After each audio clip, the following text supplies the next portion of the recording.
임성근 서울고법 부장판사에 대한 탄핵 발의로 인해 가지고 참 시끄럽습니다. 임성근 부장판사가 제 고등학교 동기입니다. 1979년에 이제 진주고등학교 입학을 해서 82년에 졸업을 했는데 저는 이과니까 공대로 이 친구는 문과니까 이제 그 법대로 이제 갔죠. 종종 뭐 이렇게 연말에 우리 동기 모임 하면은 뭐 봅니다. 제가 이제 헌정사상 처음으로 투표일 하루 전에 제가 제명이 됐지 않습니까? 그런데 지금 임성근 부장판사는 헌정사상 처음으로 현직 법관 신분으로 지금 국회 탄핵을 갖다가 받는 위기에 지금 처해 있습니다. 진주고등학교 이제 52의 친구들이 참 이게 참 정말로 참 씁쓸하겠습니다.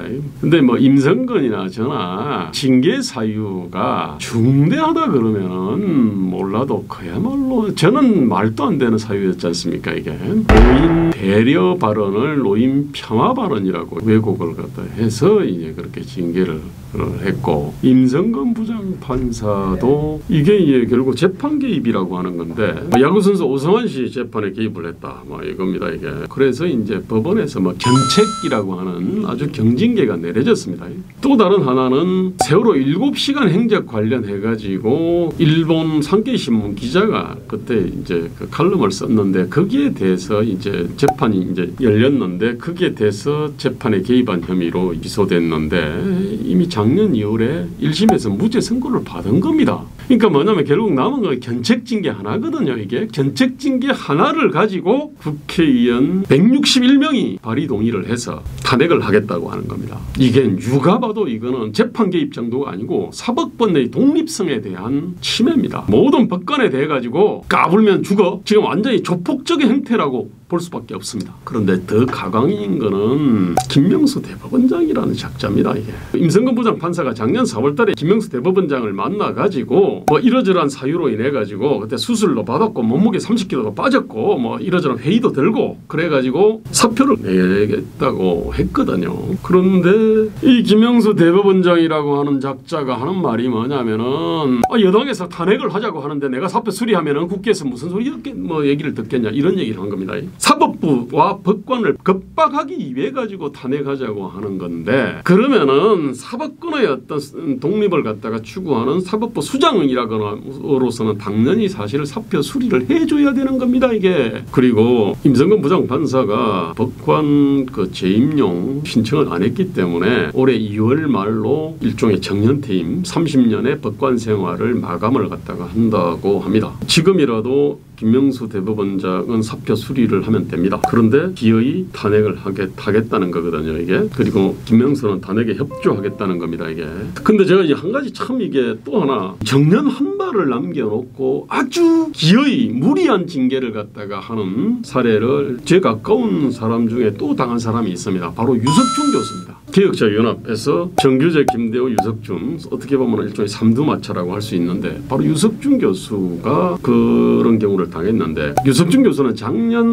8월 말이 정년이었습니다. 그런데 이제 연세대학교에서 유석준 교수에 대해서 7월 20일 전후 해가지고 한 달 정직을 때렸습니다. 이게 한마디로 말하면 불명예 퇴진을 시킨 거예요. 그나마도 이게 그 전에 징계를 한번 한 적이 있는데 그 징계는 절차상 문제로 인해 가지고 그 법원에서 가처분 신청이 인용돼 가지고 중지가 됐거든요. 근데 이 사람들이 그 절차상의 문제를 보완해 가지고 기어이 7월 20일 전후에서 그때 이제 징계를 때렸고 그래서 유석준 교수는 8월 한 달 동안 1개월 정직을 받았고요. 그래서 정직받은 상태로 해서 정년퇴임을 하게 된 겁니다.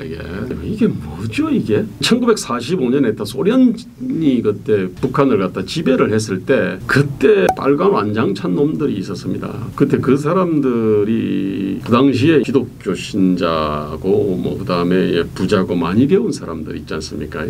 그 사람들에 대해 가지고 계급적 적대감 내지 정오심을 부추기는 사상이 공산주의 아닙니까? 그래서 평소 악감정이 없는데 저 계급의 적들을 갖다가 타도를 하고 쓸어야 된다라고 해가지고요 탄압들을 갖다 했거든요. 거기에 열받아 가지고 그분들이 이제 대거 월남을 했잖아요. 월남을 해서 그 사람들이 바로 이제 서북청년단을 만들었습니다. 근데 서북청년단이 그 북한에서 이제 그 공산주의 실상을 갖다가 봤기 때문에 정말로 저 사상하고는 같은 하늘을 이고 살 수 없다. 그래가지고 반공투쟁의 선봉에 섰습니다. 이분들 굉장히 다 엘리트였습니다. 일본 유학을 했거나 굉장히 많이 배운 사람들이었어요. 무지렁이 아니었거든요. 오히려 빨간 안장찬자들이 대부분 무지렁이들이었습니다. 계급적인 어떤 적대심과 정오심을 갖다 부추기는 사상을 받아가지고 과도하고 부당하게 적대와 정오를 발산을 했던 거거든요. 지금 제가 볼 때는 딱 그 재판입니다. 지금 그런 점에서 해방 이후에 북한을 갖다 적대와 정오의 땅으로 만들었던 그 빨간 안장 부대들하고 유석준 교수에 대해 가지고 무리한 징계를 했던 그 연세대학교 그 관계자들, 그 교수님들, 김명수, 그 다음에 지금 민주당, 문재인 정권 핵심 사상 이념 정서적으로 동질적인 집단이라고 저는 그렇게 생각합니다. 이 사람들은 근대 문명국가를 만들 수가 없습니다. 자유민주주의 국가 만들 수가 없어요. 민주공화국 만들 수가 없는 인간들입니다. 이게.